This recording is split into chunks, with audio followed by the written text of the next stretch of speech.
Good afternoon, ladies and gentlemen, guests, students, colleagues. Welcome to this inaugural CAPEC Process annual lecture. As you may know, earlier this year, CAPEC and Process, which were two very successful centers at the Department of Chemical and Biochemical Engineering, they decided to join together as a new CAPEC Process Center with Professor Christ Garnet as the director. At that time, it was also decided that we will initiate an annual lecture series on the topics covered by the new center by inviting well-known and internationally recognized people from outside the center as invited speakers.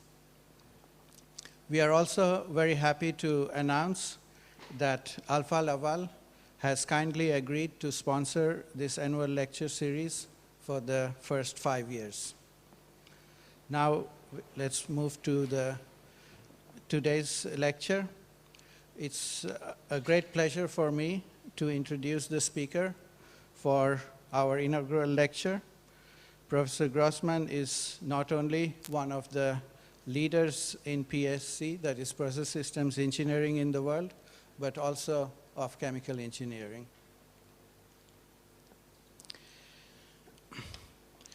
I can probably spend about an hour or more just talking about all the achievements he has done, but I will just be very, very short. Professor Ignacio Grossmann is the Dean University Professor of Chemical Engineering at Carnegie Mellon University. He was Department Head of Chemical Engineering from 1994 to 2002 and is currently Director of the Center for Advanced Process Decision Making.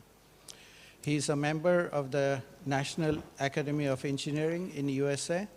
He has received numerous awards, for example, the Computing and Chemical Engineering Award, the William H. Walker Award, Warren Lewis Award, and Research Excellence in Sustainable Engineering. He has honorary doctorates from Oboe Academy, from University of Maribor, and the Technical University of Dortmund. He was named one of the 100 chemical engineers of the modern era by the AICHE.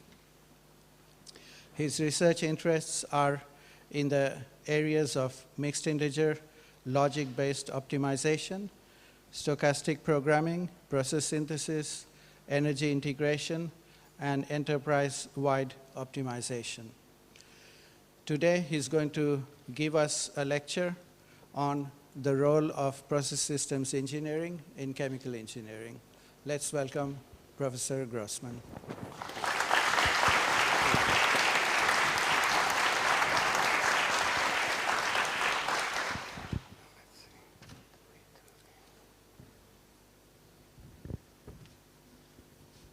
Well, first of all, thank you very much for the very kind introduction, and also I'd like to thank Professor Rafiq Ghani for inviting me to give the inaugural lecture of CAPEC Process here at the Technical University of Denmark.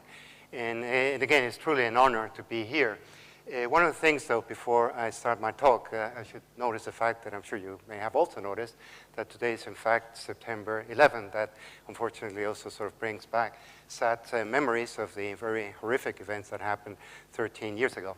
I think the only thing I can say, I really hope that we all remember the victims and that we always will keep them in our minds. Now, despite the sad anniversary, I hope this should still be a happy event because life has to go on. And I think in that spirit, what I'd like to do today is to share with you some of our thoughts in terms of what should be the role of process systems engineering in chemical engineering. Now, so the major questions that I'd like to address in the presentation are the following. The first one, what are some of the major trends, especially recent trends that have happened in chemical engineering, and how have they related to process systems engineering? The second question I'd like to address is what's been the impact of process systems engineering, and in particular, how it relates again to chemical engineering. And one of the aspects that I'd also like to address is the question, what are the intellectual research challenges in the area, which often maybe are not always appreciated. Now, in the spirit, again, of trying to introduce what do we mean by process systems engineering, I think it's useful to review, if you wish, the definition that basically states that process systems engineering is concerned with systematic analysis and optimization of decision-making processes for what? For the discovery, design, manufacture, and distribution of chemical products. So here, what I'd like to emphasize is, first of all, the fact that process systems engineering is about systematic analysis and optimization. So we're talking mostly about methodologies. That's the first thing.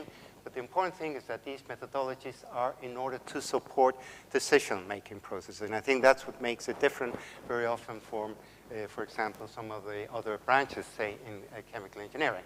So having said that, what are some of the trends that have happened in chemical engineering in the last decade? Well, I think without doubt, one of the major developments has been the emergence of the area of bioengineering. And this has been, certainly at least in the States, and I think also in a good part of the world, been regarded, if you wish, as a quote, hot area. For example, at least in the States, a very large number of new professors, new faculty members have been hired into this area.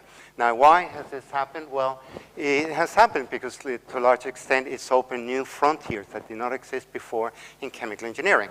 And here, one example that I'd like to quote is work by Bob Langer at MIT, where he studied and developed polymers to deliver drugs, particularly genetically engineered proteins. So we're talking about drug delivery. And the question here is, of course, say 30 years ago, for example, in chemical engineering, nobody maybe would have dreamt about this being as part of chemical engineering. So I think that's been a very exciting and important development.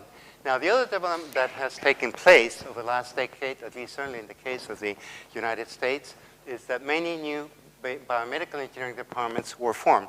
Reason for that was funding from the Whitaker Foundation, and this despite the fact that there were maybe some questions as to whether there was in fact a job market for biomedical engineers. But many chemical engineering departments reacting on the one hand on the idea that bioengineering does represent, of course, a new frontier, and at the same time seeing maybe some of these new biomedical engineering departments as competition, basically decided to rename themselves either as chemical and biomolecular or chemical and biological engineering. And again, this has happened really not only in the US, even here, I noticed that you're chemical and biochemical engineering, a little different than what we have here. But the other important development that has taken place in the last decade is, of course, the emergence and application of nanotechnology in chemical engineering. It has really come from other areas, like, for example, from chemistry and physics, but, which again has impacted chemical engineering. Now, what's been the effect of that? Well, on the one hand, of course, we've opened new frontiers, but at the same time, it also means that there's been an increasing emphasis on basic science in chemical engineering. In fact, if you go to many departments of chemical engineering, certainly in the US and I think also in other parts of the world, you'll see that many of them are actually not chemical engineers by training. Now, this is not necessarily anything wrong because, in fact, if you look at the past, for example, in the University of Minnesota, Wisconsin, we had some very good examples of, faculty who were not chemical engineers and who ended up making really important contributions. But one effect that it has had is, without question, the fact that it's increased the multidisciplinary approach. So I think more and more, we don't think ourselves necessarily just as chemical engineers, but I think the scope has obviously broadened. At the same time, in terms of the education, there's no question that there's been a decreased emphasis on fundamentals, at least in terms of teaching of chemical engineering. For example, there's now fewer transport courses. In many cases, you have maybe 2 fluids and heat and mass transfer. In some cases, just 1 transport course. In many cases, thermodynamics has been reduced to a single semester where you teach first, second law, and phase and chemical equilibrium. In the case of process systems engineering courses, the effect has even been greater in the sense many universities, at least in the States, have the process design course being taught by an adjunct faculty member, often a retired engineer from industry. In fact, the course of process control at many universities is no longer required. So in that sense, we see there's been sort of a shift or an impact, obviously, in terms of the education. Now, The other thing that is very clear, why is this happening to some extent? Well, clearly because, again, the frontiers are expanding. Many of the new professors in chemical engineering no longer publish in chemical engineering journals. Why is that? Because there's been, again, the move from engineering towards science. So, for example, here we can see the traditional journals like AICHE Journal, INEC, Chemical Engineering Science. You have these days relatively small percentage. INEC say 15% of the papers come from the US. AICHE has increased it recently, but it was also close to 15. It's now close to 25%. And why is that? Well, because of course for many new faculty, the aspiration is to publish in journals like Science and Nature. Again, why is that? Well, for a simple reason, impact factor is much greater. And in fact, of course, if you can get a paper published in Science and Nature, that's by all means a very good thing. The problem is when you start not publishing anymore in mainstream journals of chemical engineering, because then we have to ask ourselves the question, is this sustainable for the future of the profession of chemical engineering? Now, if we now look at the connection with industry, let's not forget about the fact that if you look at the companies that hire mostly chemical engineers, you have sort of the petroleum companies, the chemical companies, consumer products, pharmaceuticals, and then of course we do have the new emerging biotech firms like Amgen and Genentech. But the fact is, if you look just at the volume of the revenues, the fact is that the petroleum chemical industry is still very dominant in our profession. It's definitely something that we need to be aware that we still need to connect with that sector, if you wish, of the industry. And again, despite the fact that there's been obviously some very impressive growth in terms of the biotech firms.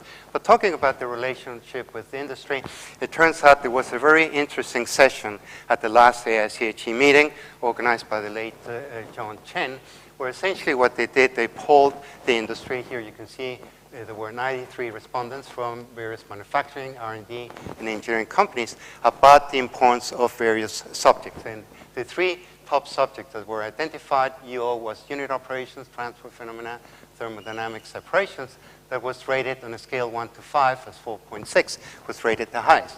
The second one was reaction engineering at 4.0, analysis, modeling, and simulation was also 4.0. So obviously these were rated as the higher ones. And interestingly enough, the emerging areas like biotechnology and nanotechnology, one was rated 2.5, was rated 1.8. So clearly what we're facing here, at least right now momentarily, is some disconnect, I would say, between academia and industry. In fact, the other measure of this is, of course, if you look at the trends in faculty composition. So here, if you look on the one hand, for example, at faculty who can claim to do work that was related to unit operations, thermal separations, and so forth, you can see that, for example, at the level of assistant professors, just barely about 5%. So it's decreased enormously from what it used to be like emeritus professors we're talking about more than 30 years ago. Now, what happens with the bio area, for example, is just the opposite. You can see that the new young professors are even approaching close to 40% of the composition of the faculty. So one of the things that we have to be aware is that this sort of dynamic changes that are taking place that should, in principle, raise, if you wish, a red flag. And in fact, one of the manifestations, if you wish, of that concern about maybe a possible disconnect between academia and industry has been Dow Chemical, where one of the things that we're worried about was hiring PhDs, especially that would be proficient in reaction engineering, separations, and thermodynamics and modeling systems. So one of the things that Dow Chemical has done is to commit for 10 years, $25 million per year in the US, $10 million per year outside the US in order to promote research in what they regard as being problems that are relevant to the chemical industry. So again, we're facing now a little bit this disconnect. On the other hand, of course, things do change, and they have changed, of course, recently. So the emphasis that we saw on bio, on nano, that has been true, but if you look at more recently, obviously, there's been now a new emphasis on energy and sustainability. And the reason for that is very simple. In the case of energy, it is expected that maybe over the next 25 years, there'd be something like a 70% increase in the demand of energy. How you supply that energy is a major challenge. At the same time, we're also facing the issue that the emissions of CO2 are increasing to levels that we have not seen before. There's possible implications, of course, of climate change. So how to address these problems? And these problems, in principle, of course, do belong, they should belong very much to chemical engineering. So what becomes, I think, clear is that both energy and sustainability will be probably emerging as new major trends that may swing the pendulum somewhat away from bio and nano. Doesn't mean that bio and nano will not remain important. They will remain important. They should be important, but they not be necessarily the only, if you wish, dominant force within chemical engineering. So what about process systems engineering? Well, what's the situation that's happened here? So what's interesting, if you look back again, maybe over the last 10 years, one of the things that has happened is it's greatly expanded its scope. It's expanded its scope in the sense, if you look at this diagram, where here you have length scale going from picometers to kilometers, from picoseconds to months and maybe years. The main point here is that traditional process systems engineering has concentrated here. You see we're going from molecular to particles to processes, plants, all the way to enterprise level. But traditionally, the emphasis on process systems engineering has been here in the middle, looking at process units and looking at plants. But if you look at the good part of the work that has taken place over the last decade, there's been an increasing emphasis to work at the molecular level. So that's on the one dimension. The other one is towards, if you wish, the enterprise level, not only looking at a single plant, but at a collection of plants, looking basically at networks. And we could even argue that there's also some work that's even starting to worry about the global level in terms of climate change and so forth in the context of process systems engineering. Now, the question is, of course, you ask, well, how is it possible that process systems engineering can, be able to address problems of such varied nature? I think the important point here I want to make is that when we talk about process systems engineering, there is a science base. A science base in the sense there is some basic knowledge on which we're relying. So, for example, if we do process integration and conceptual design, we rely on basic process knowledge from chemical engineering, basic fundamentals. If we worry about, for example, predicting performance of processes and products, we require simulation, which in turn then requires knowledge in numerical analysis. If you want to do synthesis and design in which you perform optimization, you do need to know about mathematical programming. If you do manufacturing, process control is essential, and for that, again, knowledge of systems and control theory, which is, again, wide body of knowledge, becomes quite essential. And also, when you go into computing, the relation with computer science, or even when you look at problems in supply chain, where you worry about operations and business, you even also have to rely on some concepts of management science. So the basic point here, the basic message is that when we talk about process systems engineering, it's not really necessarily a very narrow field, but it's really drawing, on a very large body of knowledge, as I have listed it here. Now, just as an example, and this is in the case of mathematical programming, because that happens to be, if you wish, my favorite subject. It's basically a lot of our research work that we've been working on. What does it deal with? Well, we worry, for example, about how to solve mixed integer nonlinear programming problems where you have continuous, discrete variables. So we do worry also about sort of the math aspect of that problem, and also the particular cases, whether it be mixed integer linear programming, or nonlinear programming. The main point here is, again, that in order to be able to, for process systems engineering, to be able to address these problems, we need a whole set of machinery, one of which is, in this case, mathematical programming, as I've illustrated here. Now, so then, having then seen what's been some of the trends, the question is, what are then really the challenges that we're facing in this area? Well, I think we can classify them, and this is, of course, somewhat arbitrary, but nevertheless, three major areas we can identify.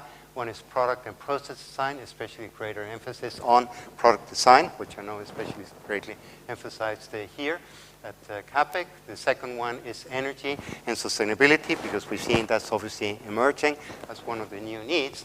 And the third one is enterprise-wide optimization, which again, I would say is a relatively recent trend that in many ways has been foreign, to many chemical engineers. So let me start very briefly then with product and process design. So here, one of the interesting ideas, this is actually from a slide stole from George Stephanopoulos, the idea that some of the concepts that we learn about batch and continuous processes. Some of those concepts can be applied, for example, to microsystems. When you have the concept, if you wish, of a plant of a chip, you still have the concept of a flow sheet, you still have the concept of interactions, the control, and so forth. And even when you go to the molecular level, for example, at the level of the cell, a lot of the processes that are taking place here do mimic, in a way, at the end, the behavior of a flow sheet. So first of all, it's again just to realize that the concepts that we've had here can be applied here down to the lower scales.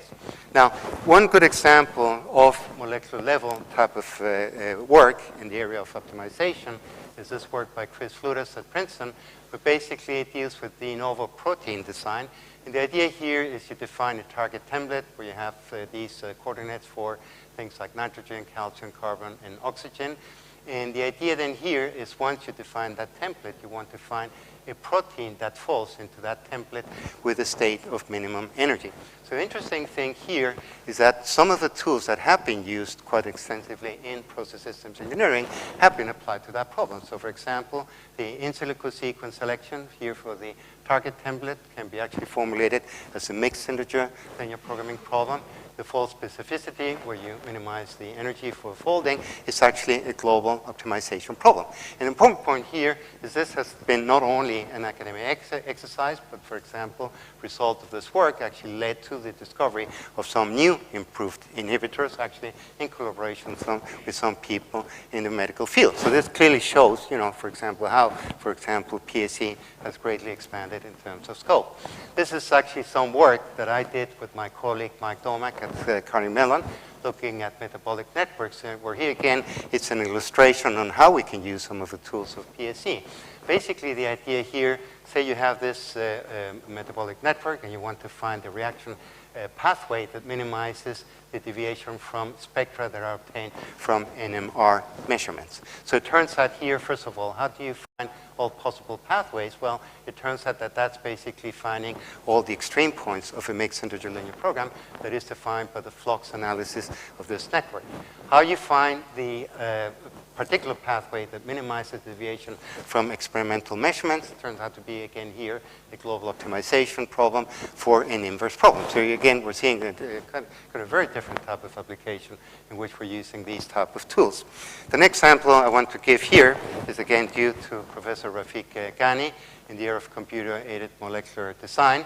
It's actually a slide of a talk that he gave at Carnegie Mellon, the Bayer lecture.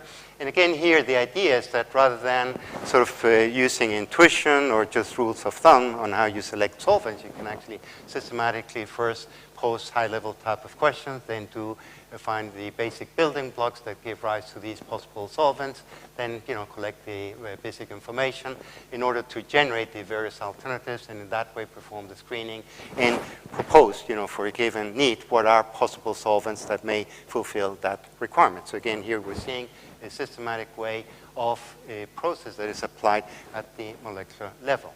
Now, another example I wanted to mention here, this is work by Venkat when he was still at Purdue, and it's the idea of multi-scale design and analysis. So here, the idea is to have an integrated design environment for formulated rubber plants. This was actually a project for Caterpillar.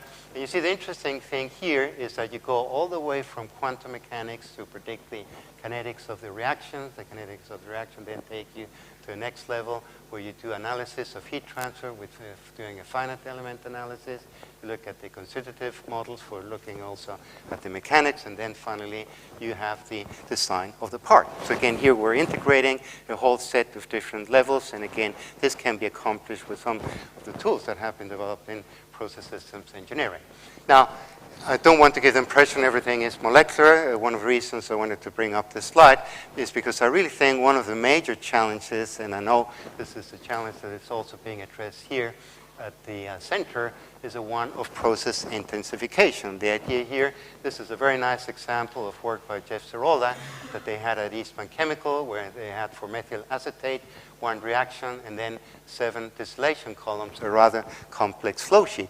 And the thing that was really quite remarkable was the idea of saying, well, this complex process flow sheet can actually be replaced by one single reactive distillation column, in which all the various tasks that are taking place in these columns and the reaction can be integrated into a single column.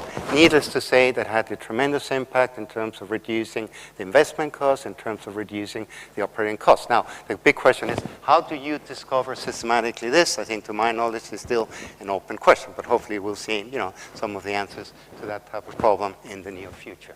So that's the first part I wanted to talk about. So now let's talk about energy and sustainability. So here, one of the things that has been, of course, of great concern, as we mentioned before, is the carbon footprint of the various energy options. We know that, for example, when you look at coal is maybe one of the most offending type of components in terms of the emissions of CO2. Now, with natural gas, we're able to reduce greatly the emissions of CO2 about by 1/2, but these are still fairly significant emissions. So we have as options maybe biomass, photovoltaics, even nuclear, wind, and hydro powers as alternatives.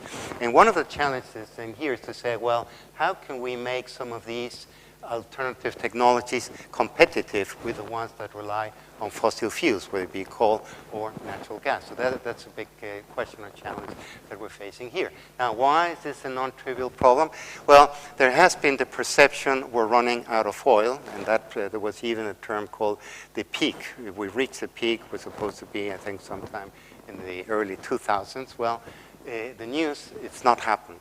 If you look at the oil reserves in the year 2000, in the year 2010, here we had 1105, here 1383. So that means there's been a 25% increase in reserves of oil over a 10-year span. So it means we're not running out of oil. Now, what does that mean? Well, it means, among other things, the competition for renewables is going to get much stiffer, because now all of a sudden, we do have, still plenty of oil or crude oil available.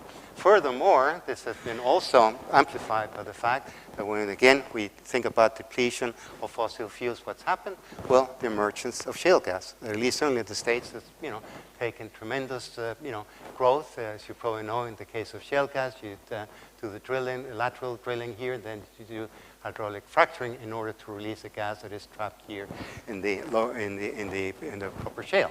And the main point here, for example, if you look at the United States, the prediction is that by 2035, half of the gas will come from shale gas. And for example, the one part of the United States where it's going to see great growth is the Northeast, because that's, for example, we have the Marcellus shale gas, where it's being predicted the production of a 20-fold increase in production of the shale gas. So this is now really starting to change really tremendously the picture. In fact, many people use the term a game changer. It has truly been a game changer in the sense of changing the energy picture, and the fact also that shale gas contains hydrocarbons. It's wet gas, so you can also use that for feeding your chemical industry.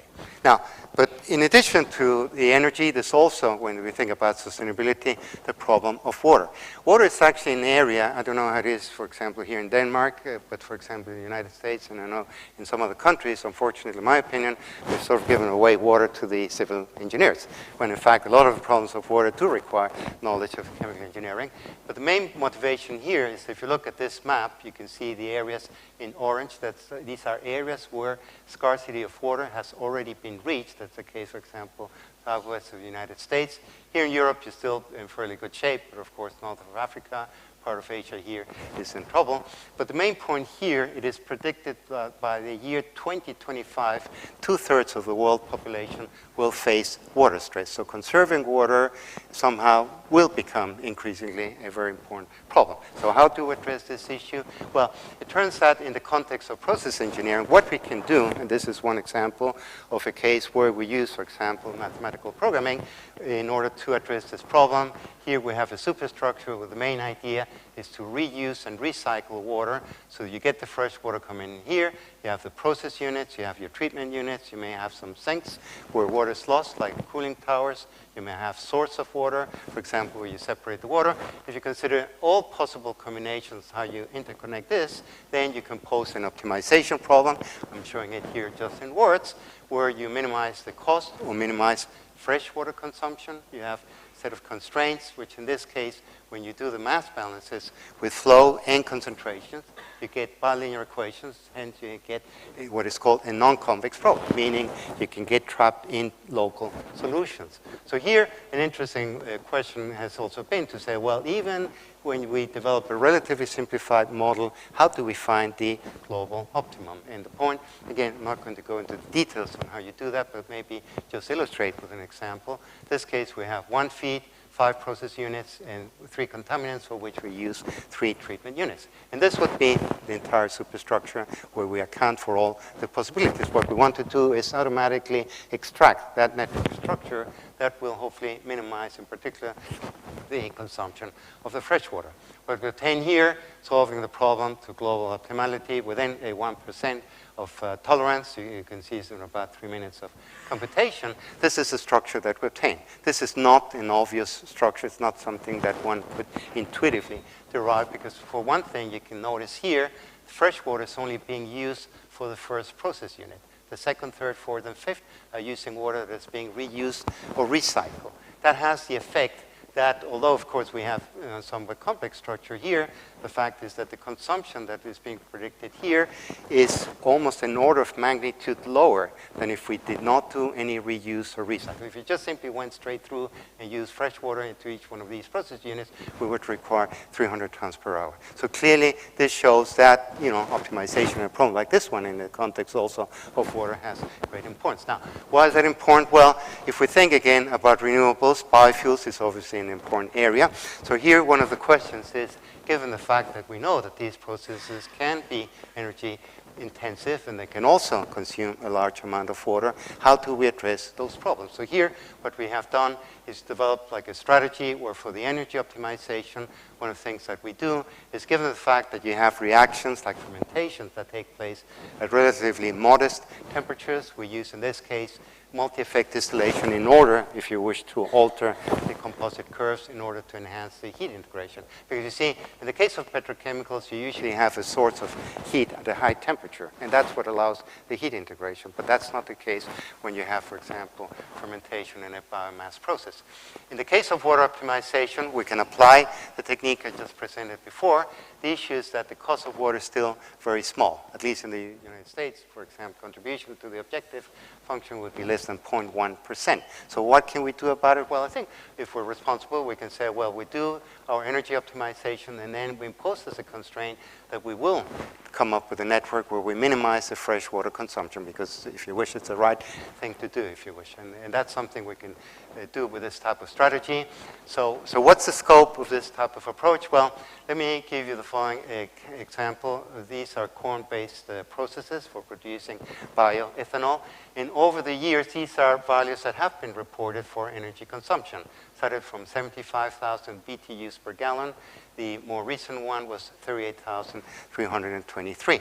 Now, what was the outcome here? Well, it turns out applying the methodology that I just outlined before, in our group, we're able to show that this 38,000 could in fact be reduced to close to 25,000 BTU per gallon. So in other words, there's still scope for reducing the energy consumption, and it was largely due to the use of multi-effect distillation combined with heat integration. What about water? Water, it turns out, the initial corn-based ethanol plants use a very large amount of water, almost 11 gallons per gallon of ethanol. That's been decreasing now to a level of 3.4. And here again the question, can we do better? Well, here again, if we use an approach like the one that I outlined before, you can actually show that this 3.4 can in fact be reduced to 1.5. And why is that? Because by performing better integration, reusing, recycling the water, that's one way you can actually reduce the consumption. So I think the other nice, or I find sort of exciting thing about process systems engineering, it gives us also some targets at which we can basically aim at making our processes more efficient and more economic. Now, let me give you an illustration of a case of a thermochemical bioethanol, because obviously corn-based ethanol is something that in general you don't want. This is first generation, so we're interested more looking at second generation. This is one example. We're looking at ethanol via gasification. And here, just to walk you very briefly, we're looking at alternatives of doing direct versus indirect. That's high pressure, low pressure, doing steam reforming, doing partial oxidation. we clean up, we remove here the particles.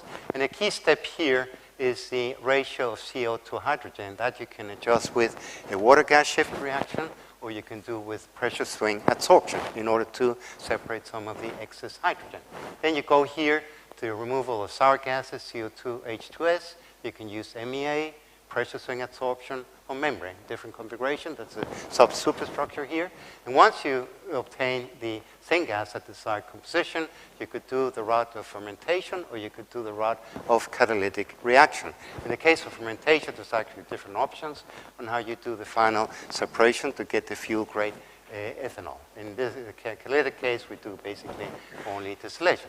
So here again, given then the superstructure, we can put together a model, and the model predicted the structure that is shown here, where you can see what was selected was the direct gasification at the high pressure, steam reforming, and what was interesting here was the use of pressure swing adsorption to separate the hydrogen. Because one important effect, as we'll see in a moment, this is shown here, when you look at the production cost of the ethanol, by the credit that you can get from separating the hydrogen, you can actually reduce by almost 1/2 the production cost, because the price of hydrogen is actually very high. So one of the intriguing things here, when you look at this structure, and here, by the way, what the optimization did was to select, as you can see, the catalytic route, okay, and that's what gave rise to this annualized cost and this production cost. But the interesting thing here is also when you look at the energy consumption here is much less than what you have in corn-based ethanol. So in that sense, you're in better shape, although in the case of water consumption, that may actually be greater, as we'll see in a moment. But basically, idea then here, this just comes to illustrate that from many possible alternatives through a superstructure, we can systematically try to identify those which, will tend to be the more promising alternatives. And this type of analysis can be done in the context of building up a refinery, just like the analysis that I did for that particular gasification process can be embedded in here alternatives where you're using at grains, at lignocellulose, at algae, and different alternatives also for producing different products. And again, I know this is an active area of research here in the center, but again, I just mention it because it also represents one of the important frontiers in process systems engineering. But on the other hand, we still have to worry about fossil fuels. And one of the interesting problems here is the one, it's a collaboration we've had with ExxonMobil, is the idea of optimal development of oil fields. So the question here, you have an offshore location, and the dots here represent potential wells where you can drill.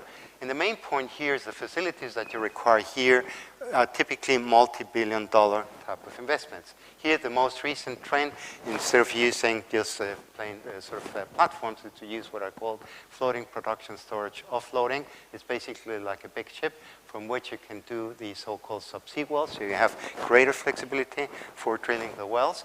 And not only that, within the ship, you can perform separation of the crude oil from gas and water. So it's almost like a small processing plant itself. And then, of course, that's connected to the sea here. The main point here is, again, you have decisions like deciding, how many of these facilities you're going to build, what's going to be the number of wells that you're going to drill, and what's the profile of production, because we don't know that profile ahead of time. We do have some information from reservoir simulation, and basically the idea then here is to determine these decisions to maximize the net present value.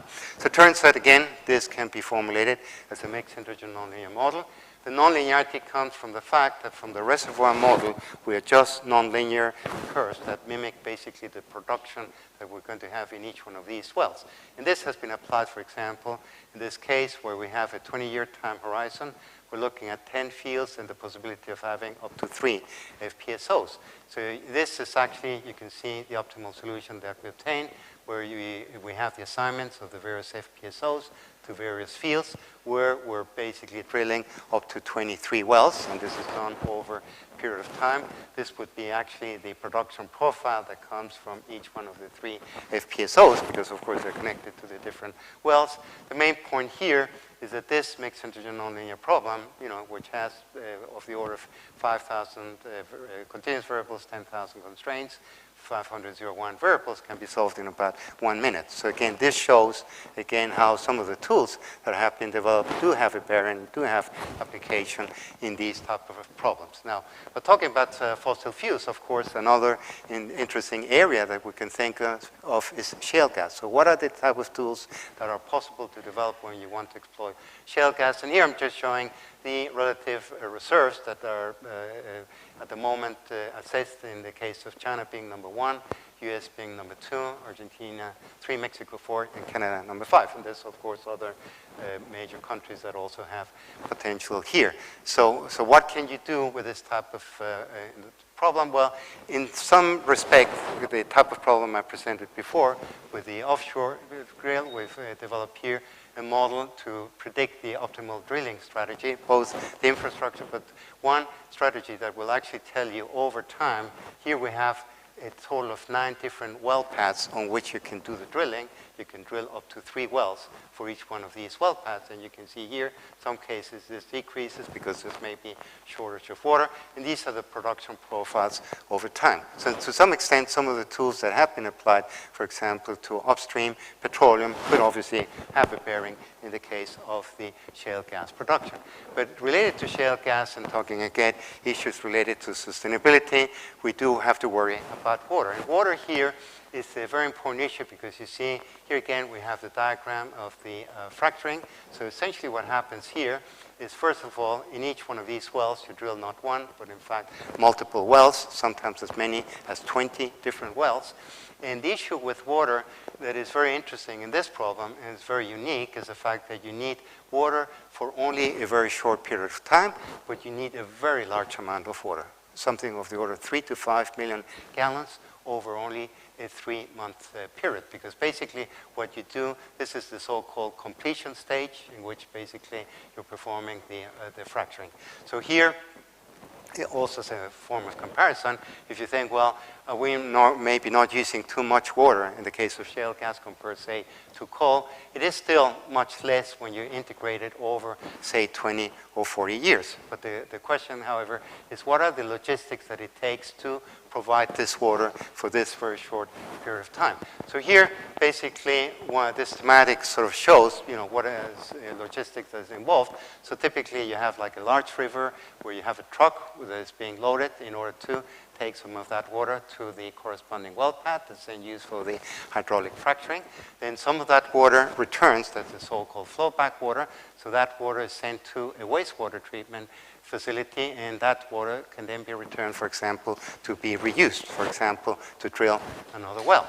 Or in fact, you can also think, although this is a less desirable alternative, to take some of the water to wastewater disposal, okay? So the question then here is, again, how do we provide for that water? Well, interestingly enough, this problem turns out to be essentially a scheduling problem. So in the area of batch scheduling, one very important work has been the one on the State Pass Network by Condilia, Pantelius, and Sargent. And the concepts developed there can actually be applied to that problem. You think of states like, for example, the source of the river, we call that the robust source, some small sources of water. These are creeks that are feeding into impoundments, and basically the yellow lines here, this is a transportation by truck, and these being close to the well paths, you can basically send through pipelines. These are temporary pipelines.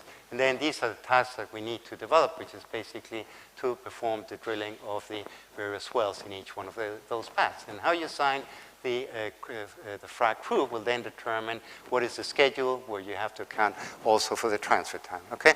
So how do you predict the schedule? So this shows, and this was a collaboration with a small company in the Marcellus Shale Gas, Carissa, where we had 14 well paths. We'd look at 540 days, okay, with one frac crew. And here, this is a comparison of the schedule that was used by the company that we call the heuristic schedule. This is a schedule that was determined by the mixed integer linear programming model.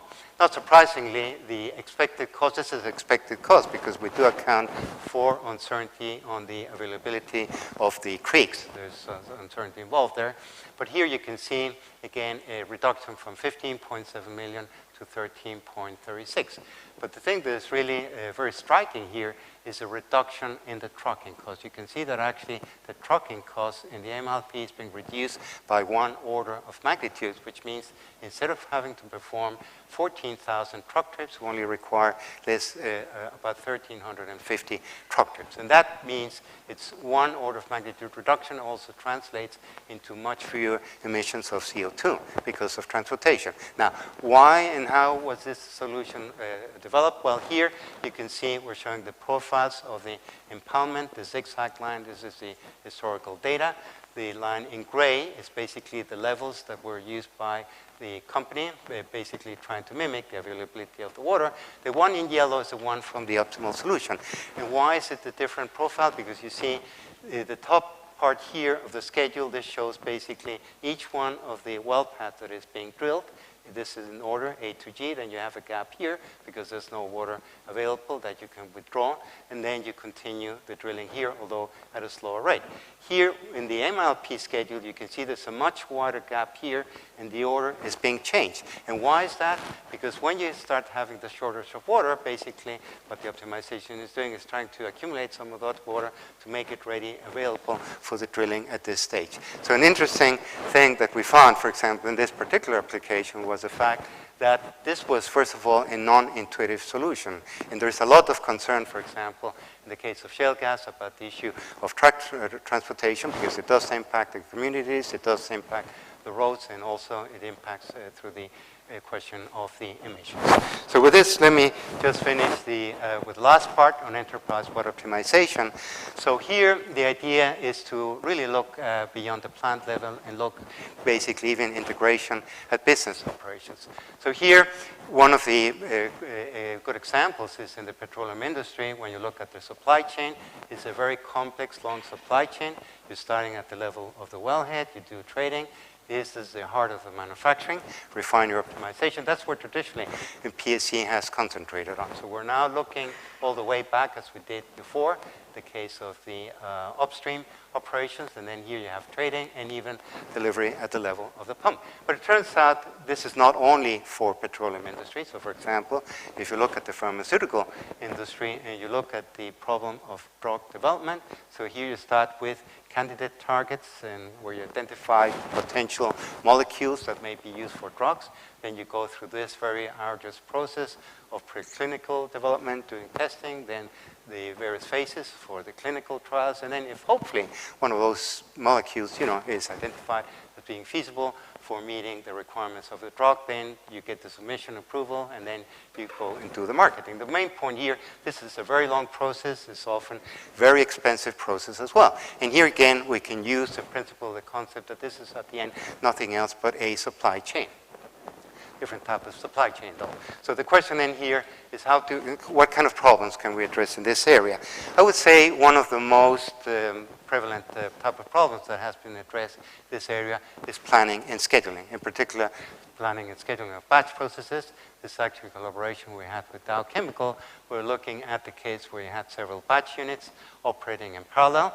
One of the challenges here is that you have sequence-dependent changeovers. So how you sequence the production of the batches can have actually an impact on how efficiently you use these reactors and how you meet the requirements for the demands.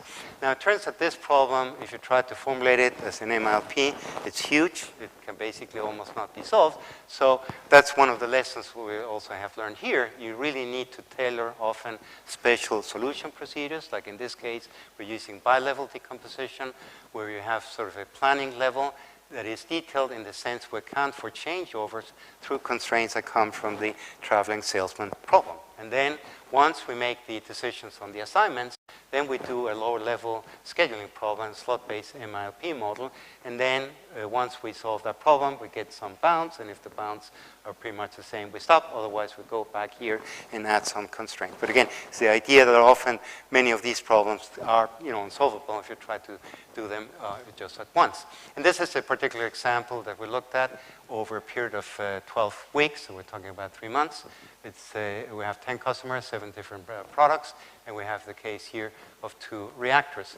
And the schedule that was predicted over 12 weeks, I'm only showing here the schedule for the first week. But you can see that one of the interesting things of these models, instead of, again, relying on spreadsheets or intuition, where somebody makes a decision, the model actually determines to produce 19 batches of E, then you have a changeover, you produce 2 batches of E, you go back to producing E, and then here you produce D, and this you do in the first reactor, whereas in the second reactor you do A, C, B, F, and so forth. Okay, so again, this is a level of detail, level of complexity, which is really quite difficult, of course, to capture for humans. So what we're trying to do here is to provide also sort of support decision tools for addressing these type of problems.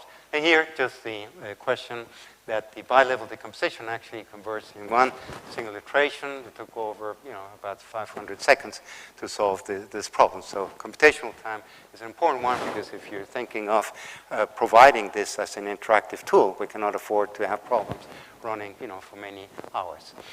A related problem to scheduling that's become sort of an emerging type of area is what is called these days demand-side management. It's related also to the, quote, smart grid.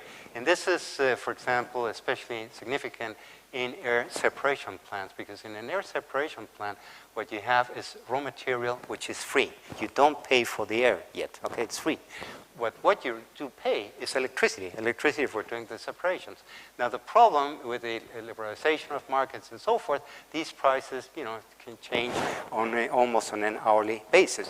And what you would like to do in this type of plant is to say, well, when the prices go up, I'd like to reduce my production. But when the prices go down, then I'm going to increase my production, so that on average I can then reduce the cost due to electricity that is involved largely in the separation, in the cryogenic type of separation. And here, of course, we're producing multiple products, liquid oxygen, gas oxygen, and so forth. And the gas components are, of course, sent through pipelines. The other ones are placed into storage units. So a problem that we addressed here, again, in collaboration with Praxair, was to say, well, let's say we're given a plan and we're given information about how these prices may change over a period of time. What we'd like to determine is how should we modify the plan to give us more flexibility so that we can operate up and down in terms of capacity in order to pay, at the end, a lower electricity bill.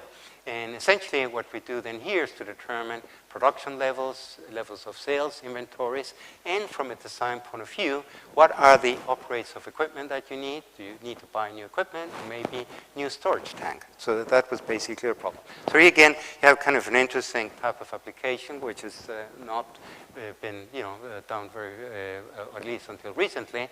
And the big question here, because we want to look at the long-term horizon, this is a design problem. You're faced with a problem that, say, even if you look over 1 year period, if you use a resolution on an hourly basis, your model is going to be almost unsolvable. So what we can do here is to say, well, we're going to represent for each season, a profile of prices of electricity based maybe on some historical data. So in summer we have bigger swings. In the case of the spring, the swings are smaller. And essentially then here, what we're going to do is we consider then for each one of these seasons, if you wish, a representative week to avoid the hourly basis. So what we do here, we say, well, each week is represented by a representative week. And in that case, basically, we're reducing a season from 13 to only 1 single week. So it's basically reducing the time scale by a factor of 13. So instead of 8,700 hours, we're only working with 672 time periods. And then here, well, if you look at the equipment sizes, in this case, they're discrete sizes. I'm not going to describe the model, but just in words, you want to minimize both the operating costs for the electricity and the investment costs that you're going to make. You have constraints, and these are fairly complex constraints on operation, because you cannot turn off and on the equipment that easily, or you cannot change the capacity also at will. So you have to meet certain physical constraints. And then you also have, of course, constraints related to the design alternatives. Now, so we applied this to this particular problem, where we looked at the possibility of upgrading a liquefier or buying additional equipment. We also looked at the possibility of buying extra storage for the liquid products, liquid nitrogen, oxygen, and argon. And we look here at 1 year time horizon with 2 time decisions for the investment. And here you can see actually the size of the model is quite large, but here one of the reasons we're able to solve this problem in about half hour is because this model has what is called a tight relaxation. So in other words, some concepts of integer programming are being used to solve this problem actually quite effectively. And this is the answer that you get. Here in green is the profile of the prices. You can see you go high here, you go low here. Now the curve here in red is where you don't do any investment. You have very little room, so you can only decrease a little bit your production when the price goes up. Otherwise, when it goes down, you maintain the production almost at the same level. By buying the extra equipment, okay, that we do here, okay, this is the annualized cost. We're adding a new liquefier. We buy an additional storage tank for the liquid nitrogen. In this case, you see if you do that, then you have the curve in blue, where you have now much more flexibility of operation, even to a point that you can shut down the plant for this period of time because you have enough inventory in order to meet your constraints. So again, here is the question, the idea of doing scheduling and doing design, but in this case, actually accounting for pricing of electricity. And this is the last example I wanted to show, because this has to do with the idea of looking at problems where you have not only one objective, but maybe 2 objectives. We're looking at responsive supply chains. And the idea here is the following. So this was a problem that came from Nova Chemicals. And it was basically, again, here for producing polystyrene. And the question here in green, you have potential locations of plants, like in Texas, in Louisiana, in Michigan. Then you have suppliers in different parts, again, of the country, distribution centers in green. And finally, the triangles in red are your location of your customers, where you need to provide the product. And the question here would be, what would be the optimal structure of the supply chain that manages, to produce polystyrene and is able to deliver that to your customers? So here again, this would be sort of the equivalent, if you wish, of a superstructure, where we have different locations here with the different places, the different plants for producing the styrene, the locations for distribution centers, and the customers.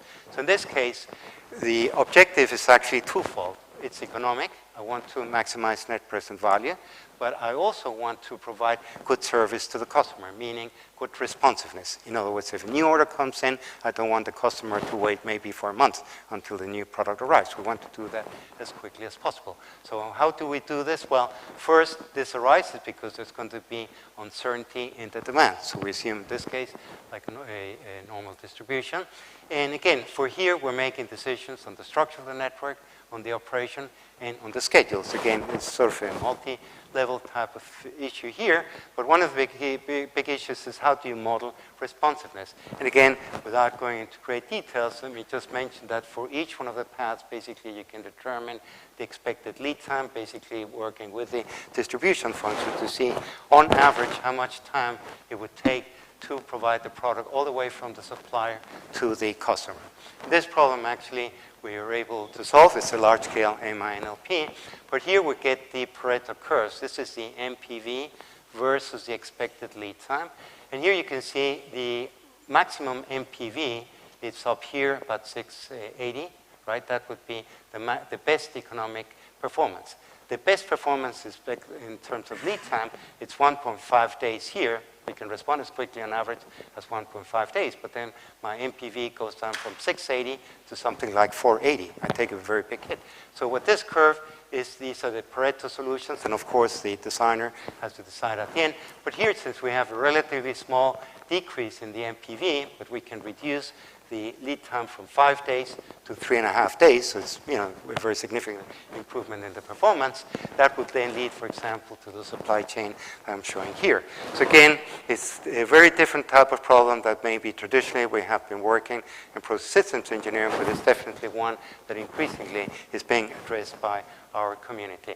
In fact, this type of problem, for example, when you think about supply chains, when you're worried about sustainability, where you want to include life cycle analysis, conceptually it's a very similar concept in the sense you have objective here, the economic. In this case, you have economic environmental impact. And again, this can be performed by finding these so-called Pareto curves. There could be even special techniques like parametric programming, okay? So again, I know I've covered maybe a lot of ground here, and this is maybe a good time to conclude and finish, but let me say a few words here. So I think the first main point I want to convey here is that I think process systems engineering is still very much an active, a vibrant area. I hope I convince you that there are some very important challenges, for example, in product and process design, in the area of energy sustainability, and in relation to chemical engineering, that's very important because I think that's where very clearly, I think in my opinion, a lot of the needs, will be over the next, say, 10 years or so. The other one, enterprise-wide optimization, is the fact that now, again, we're expanding the scope of our problems. Now, however, it's very important to remember that while we look at these challenges, we should also remember that we do have some fundamentals in process systems engineering. Things like modeling, optimization, synthesis, operation, and control. So it's still very important to be able to develop some basic research on, for example, how to more effectively solve equations, how to more effectively perform process control, and so forth. Now, with this then, I think what we really need to see as a challenge for the process system community to say, well, since we have all these ideas, and I think, for example, a good indication, as Professor Gani told me, for next year, he received more than 1,000 abstracts, so it's very clear there's a lot of work going on in the area. However, sometimes the connection with the rest of our colleagues in chemical engineering is not always so transparent. So I think what we need is to better communicate the importance of this area, because it's definitely an area, and I think this is one of the keys. It's really driven largely by industry needs, and I think that's very important for engineering. If we ever reach a point where our discipline, chemical engineering, becomes divorced from industry, I'm sorry, I think then that's the end of chemical engineering, and I hope we will not see that to be the case. On the other hand, I think, again, so that's hopefully at the end a main message I want to convey here, that I hope that the rest of the chemical engineering community also then recognizes the value of process systems engineering, and maybe at the end we have to work closer together in order to sort of bridge the gap between the two communities, okay? So with this, I'd like to thank very much for your attention, and very happy to answer any questions. Thank you. Thank you very much.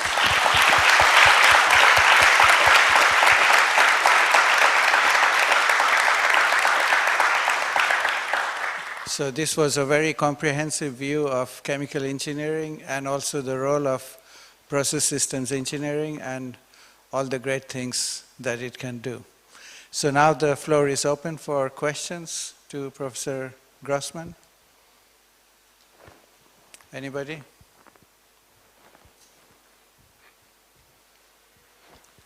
Very shy.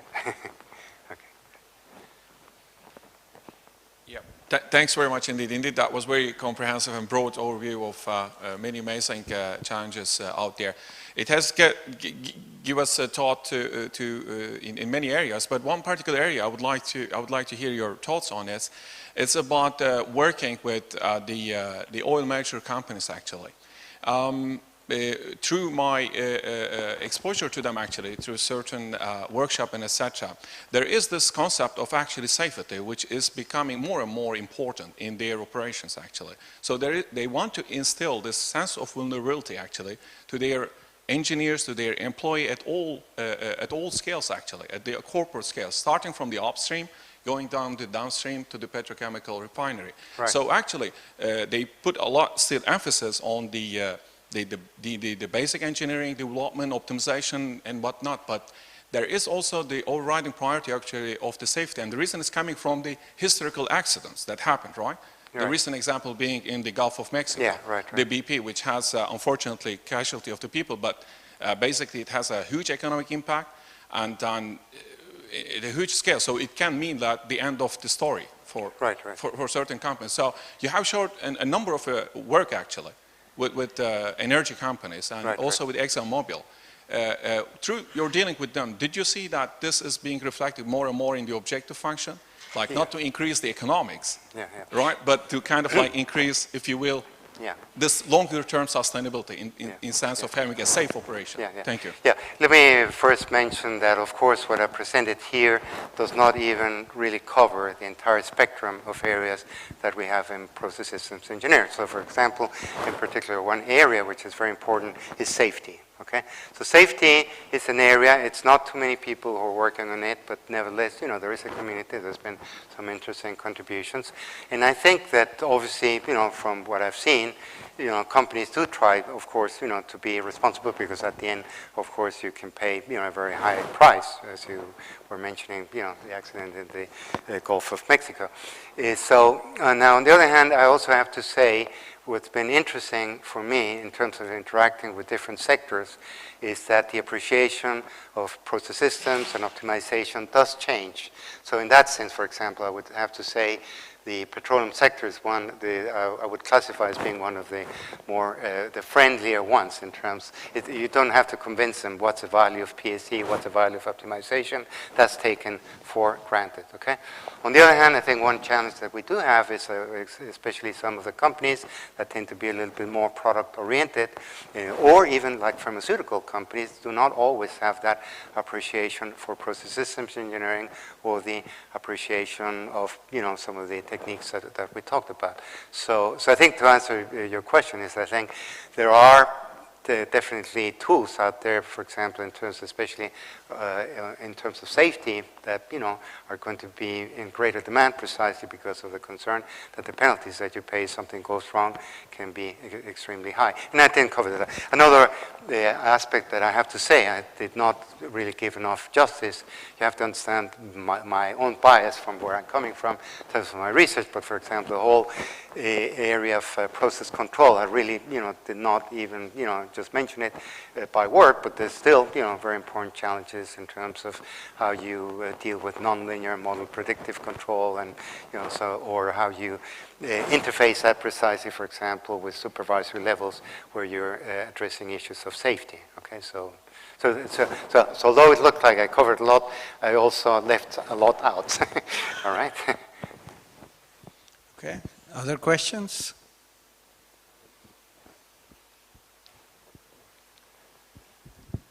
I think, John Bauter, Aptitude Compute. I want to follow up on your last remark about scheduling, planning, and then process control. Because if you take your demand response example with the air plant, in that particular case, what is your view on integrating the planning thing that you do? I didn't quite get if you did that every 24 hours at the same rate that the electricity companies plan their profile, and then integration of that with control, because in many of these demand response situations in the electrical power systems, in Denmark, for instance, we need to respond very quickly due to the wind turbines that produces unpredictable.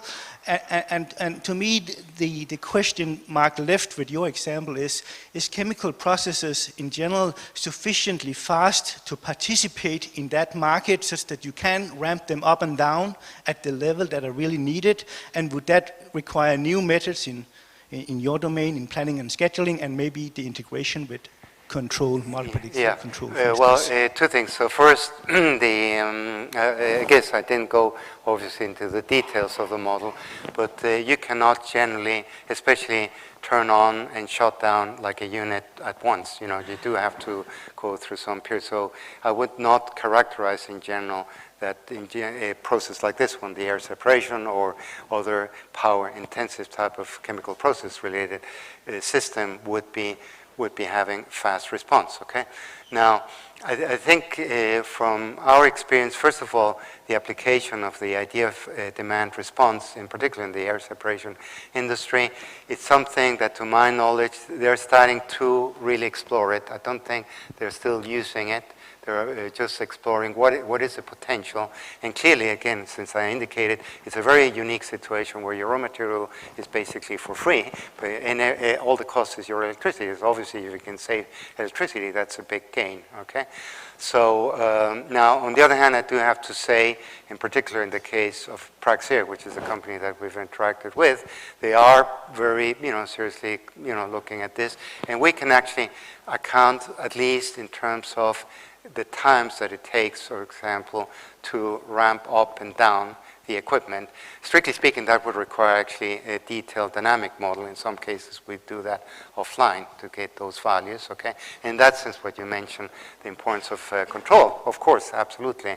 In the sense, there's actually some work that has been done a couple of years ago by Carl Lert when he was at Texas A&M, precisely looking also at the operation and now at the dynamic level of an air separation plant where you had fluctuation of prices. But I would say, I think it's fair to say that at least at the moment, it's still not a very widespread concept that is being used, but on the other hand, there is a lot of interest just because the potential savings are quite significant, and especially in the area of industrial gases. I don't know if that answers your... Okay, yeah, thank you. Other questions? Well, I have one or two, depending on the audience. Right. You mentioned about the shale gas as the game changer. Right. I guess in terms of supply of energy. Is it also a game changer in terms of research and education? Well, yeah, that's a good question. Let me mention the following. So, one of the interesting implications of shale gas is that you all of a sudden have a lot of methane and also substantial amount of ethane. And what that opens in the area outside actually of process systems engineering, more the area of catalysis, reaction engineering, is what kind of chemistry, they call the C1 chemistry, C2 chemistry, can be used to produce products that today are being produced from crude oil. A good example, aromatics. Aromatics are typically produced from crude oil. Well, it turns out there is possibilities of starting from either methane or ethane to get these aromatics. In fact, at Carnegie Mellon this semester in our design project, we're looking at the question, how do you produce propylene if you were to have as a source shale gas, and compare that versus propane that comes from the crude oil. And there's, interesting trade-offs. So I think definitely in terms of opening up new chemistries, that absolutely I would say. In terms of looking at new technologies, that's the same thing, because actually some of the processes that are involved when you start from methane are plants that have not even been built. So I think there's a really good opportunity in terms of research for us to look at what kind of processes could be, say, most effective. There was in fact, I think, a paper recently in INEC by Fenji Yu looking at ethylene starting from shale gas, and again, how you would make that type of design more effective using even some concepts of exergy analysis. So yeah, I do think. Now, on the other hand, of course, some people might argue. I do remember back, because I have to say the little story. Very unfortunately, when 9/11 happened, I was with Professor Rob Armstrong from MIT in my office. And that's when we found out about the very unfortunate situation. And a couple of years later, we met again, and I mentioned to him, look, there's all this shale business going on in Pennsylvania. And they said, well, does that mean we're going to go back to the old sort of refining type of operation the way we used to? Well, I mean, to some extent, there is some return to that. I mean, we're seeing, for example, in the States, a lot of new ethylene plants that are being built and so forth.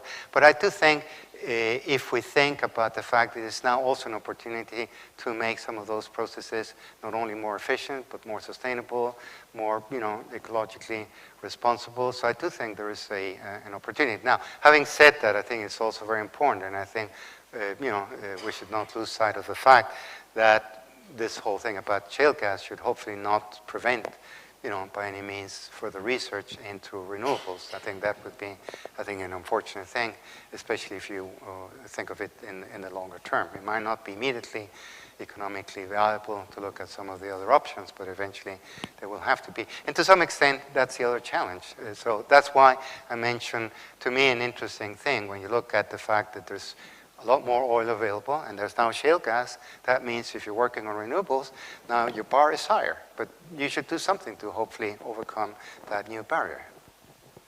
So, well, that's fine. Okay, thank you. Any other questions? Okay, so I'll just ask one more last question. In the area of education, you mentioned some of the problems. Right, right. What do you suggest as the solution? Yeah, I actually have a little slide for that. So, so what happens here, yeah. So, I mean, this is a bit of a long list. I'm not going to go through the whole thing. I think we should not forget fundamentals, because I think that's the basis of lifelong learning, and whether we talk about shale gas, whether we talk renewable, whatever, fundamentals, you know, without them, I think, you know, we're in bad shape. So I think we really need to emphasize that. I also think, you know, we do need to be more flexible. We should not forget about the fact that obviously there's increasing importance of molecular level, that we need to expose students to more current issues like energy, sustainability. And one thing that I think we've been really, really bad in chemical engineering, in my opinion, is new process technology. I'm always envious when I see my colleagues in electrical engineering walking into a classroom telling the students, you know, have you seen the last processor from Intel? There's this type of chip, and this is the way it works. How many times do we do that in our chemical engineering classes, that we walk into the class and tell the students, have you seen the latest equipment or whatever? Well, never, right? Almost not. So I really feel this is one thing we should emphasize a lot more. The other one, I think, by all means, you know, teaching product design in addition to process design, but not as a supplement, but rather as a complement. Ideas of enterprise planning and looking at other areas, I think that's one issue.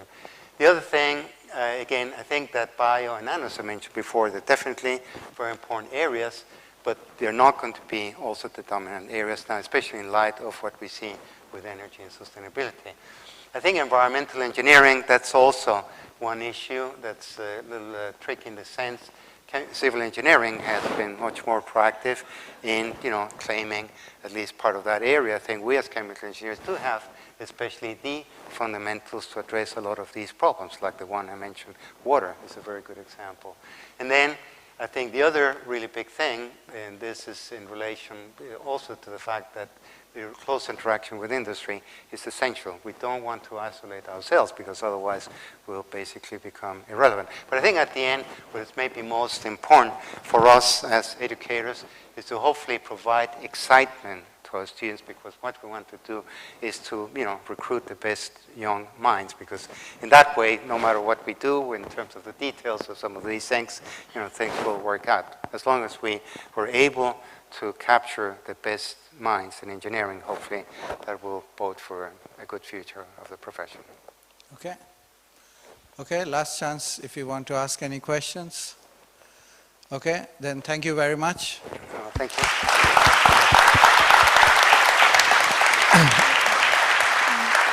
Before you leave, just a few more announcements.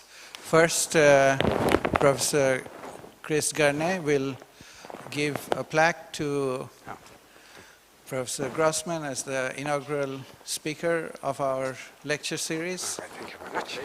Thank you. Thank you. Thank you. Thank you. I appreciate it very much. Thank you. Congratulations. Then we have some posters around that are based on research from CAPEC and Process. You are welcome to look at it. And all the authors of these are also here. Also, you can ask questions, but also for you to stay here and discuss not only the posters, but also with Professor Grossmann. We have some food at the back. Please help yourself to this, and let's have a good discussion onwards. And we hope to see you next year for the second lecture of the CAPEC Process seminar series. Thank you very much.